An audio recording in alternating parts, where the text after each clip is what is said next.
आप सभी मित्रों को नमस्कार प्रणाम। मित्रों, क्या है कि आज हम पहले जो है इस समय चल रहे पैरालंपिक गेम टोक्यो में उसके विजयी जो है प्रमोद भगत जी को नमस्कार करते हैं, उनको बहुत बहुत बधाई देते हैं। अब हम आते हैं जो जीता जागता उदाहरण हमारे जिले जहां पर हम हैं, श्री मान्य जो है श्री सुहेल वाई यथिराज, जिसे हम लोग शॉर्ट फॉर्म में क्या वो भी लिखते हैं सुहेल एल वाई लिखते हैं। उनके बारे में जब मैंने कुछ रिसर्च करनी चाहिए, जानकारी लेनी चाहिए, तो उनके बारे में जानकारी इतनी रोचक है मित्रों कि आप जिस तरह हम लोग मोटिवेशनल वीडियोस देखते हैं बाहर विदेशों के लोगों के, आपको वहां पर जाने की जरूरत ही नहीं पड़ेगी। मैंने कई बार मोटिवेशनल वीडियोस बनाने का प्रयास किया तो बाहरी लोगों को, विदेशी लोगों को वो मेरी समझ में नहीं आ पाया और इतने बड़े बड़े नाम थे मैं ले भी नहीं पाया। अब चूंकि ये इस समय प्रेजेंट में नोएडा गौतम बुद्ध नगर के जो है जिलाधिकारी महोदय हैं, जब किसी का बच्चा पैदा होता है या बच्चा होता है तो लोग उसके लिए शुभकामनाएं देते हैं कि जाओ बेटा तुम कलेक्टर हो जाओ। गेम में पूछते हैं ये भी लड़का पैरालंपिक खेलेगा, ओलंपिक खेलेगा। आज इस महान विभूति ने आप देखिए कलेक्टर होते हुए भी इस समय पैरालंपिक में टोक्यो में जो पैरालंपिक गेम चल रहा है उसके स्वर्ण पदक के लिए हकदार हैं। यानी वो गेम कल होगा, उसके बाद में फाइनल होगा, उसके बाद में जो भी निर्णय आता है रजत पदक तो इनका पक्का हो ही गया। हार भी गए तो रजत पदक पक्का हो गया, लेकिन भगवान से प्रार्थना होगी कि आप स्वर्ण पदक लेकर आएं और भारत का नाम गौरवान्वित करें। अब अगर हम आते हैं सुहेल जी के कुछ जीवन दर्शन के बारे में, मैंने कुछ अध्ययन करना चाहा, रिसर्च करना चाहा। जब मैं इनकी प्रारंभिक शिक्षा के बारे में गया तो इनका जीवन जो है कर्नाटका के शिगोमा गांव में हुआ था। गांव में इनकी शिक्षा दीक्षा हुई।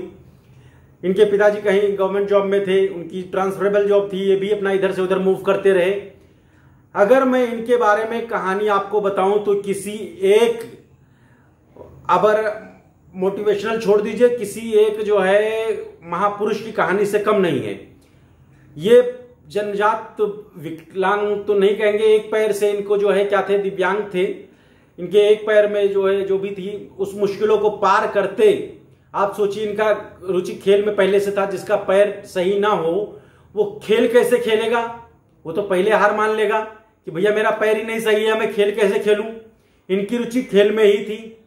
अच्छा, इन्होंने एक बार बताया, इनकी मोटिवेशनल कोट्स क्या मैंने पढ़े, उसमें यह पढ़ा कि भगवान ने 24 घंटे सबको दिए हैं, चाहे मुझे हो, आपको हो, इनको हो, उनको हो।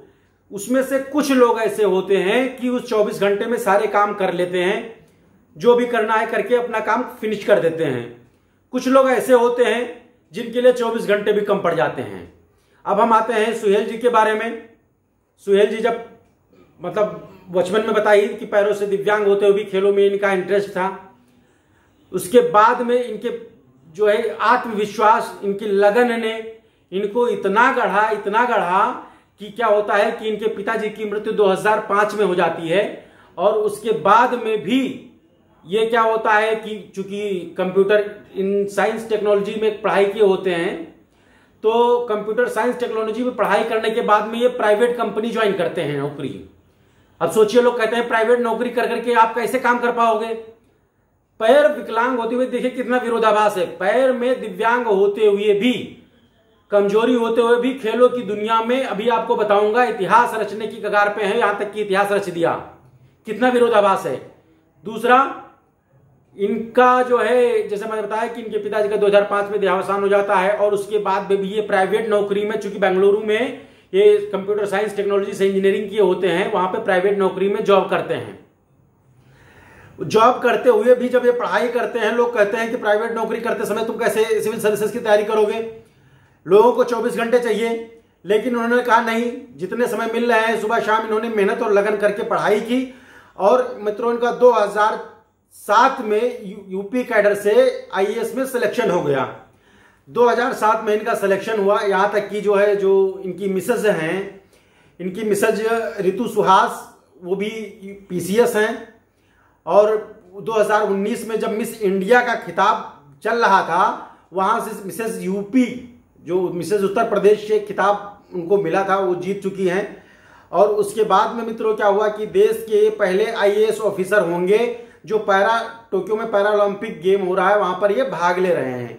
तो ये हम आप लोगों को बताने के लिए हम आप उसको बाद में भी बता सकते थे, लेकिन आप पहले तो हम शुभकामनाएं देना चाहेंगे कि आप गोल्ड मेडल लेकर के आवें, आप देश का नाम रोशन करें, आप जिले का नाम रोशन करें, और जिले में तो जिलाधिकारी आप हैं ही हैं, तो वो नाम तो अपने आप सब रोशन होता चला जाएगा। अब जहां देखो वहां पे सुहास सुहास सुहास छाया हुआ है। तो मैंने सोचा कि अगर मैं ये वीडियो एक दिन 2 दिन बाद डालूंगा तो फिर मित्रों ये समझ में नहीं आएगा। हुआ क्या, 2 दिन पहले कुछ मेरे मैनेजर ने भी जो है, कुछ सीनियर ने इनका नाम बताया जो है मोटिवेशनल, चूंकि कुछ बातें हो रही थी, आज भी कुछ लोगों ने बताया, तो मैंने सोचा कि क्यों ना इनके बारे में कुछ जानकारी इकट्ठा करके डाल दी जाए। तो मित्रों अगर किसी को काम करना होता है तो जैसा मैंने बताया कि इन्होंने बताया कि आपके पास में जो है जो भी घंटे हैं पर्याप्त हैं। कैसे करना है, जो भी भगवान ने दिया है आप कमजोरी को अपनी ताकत बना लीजिए।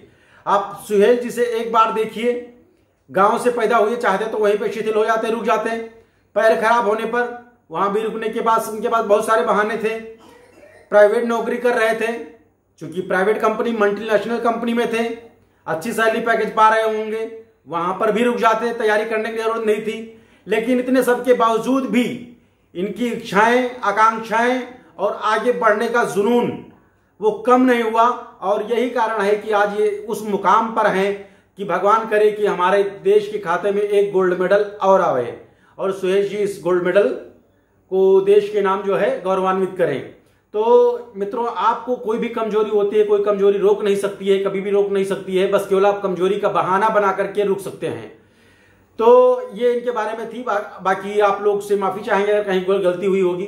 अच्छा, क्योंकि ये पैरालंपिक गेम टोक्यो में हो रहा है, तो टोक्यो पर मुझे एक थोड़ा कहानी याद आती है, छोटी टाइप की। जो है क्या होता है कि कुछ लोग परीक्षा दे रहे होते हैं, तो परीक्षा में होता है कि जो है किसी को किसी से कुछ बोलना नहीं है। तो वहां परीक्षा में आता है कि जापान की राजधानी कहां पर है। तो जापान की राजधानी, अब सब आपस में जो है क्या, जब वहां पे परीक्षा में नकल करते हैं लोग तो आपस में इधर उधर पूछते रहते हैं। अच्छा, वहां पे टोकना नहीं था, तो सामने वाले से पूछ रहा है, तो सामने वाला बता भी नहीं पा रहा है। आया एग्जामिनर, उसने पकड़ लिया, कहा खड़े हो, खड़े हो गया। उसने कहा क्या हो रहा है, कहा कुछ नहीं हो रहा है। दूसरे से बोला, उसने कहा कि सर मैंने इनसे यही कहा है कि अब टोक्यो तो टोक्यो, लेकिन अब ना टोक्यो। तो मित्रों ये मुझे याद है तब से कि जापान की राजधानी टोक्यो है। ठीक है, बाकी गलती के लिए क्षमा चाहेंगे, आशा करेंगे कि आप लोग इसको पसंद करेंगे और इसको जो है अधिकाधिक मात्रा में गोल्ड मेडल आने के पहले आप लोग इतनी शुभकामनाएं दीजिए कि गोल्ड मेडल हमारे देश के नाम हो और आप लोग सभी उसमें सहभागिता निभाएं। और सुहेल जी को बहुत बहुत धन्यवाद और बहुत बहुत शुभकामनाएं, अग्रिम शुभकामनाएं। आप विजयी होकर के वापस लौटें और नोएडा जिले का नाम तो अपने आप रोशन हो जाएगा, जब हमारा भारत देश का नाम रोशन होगा। बहुत बहुत धन्यवाद, बहुत बहुत शुभकामनाएं आपको, धन्यवाद।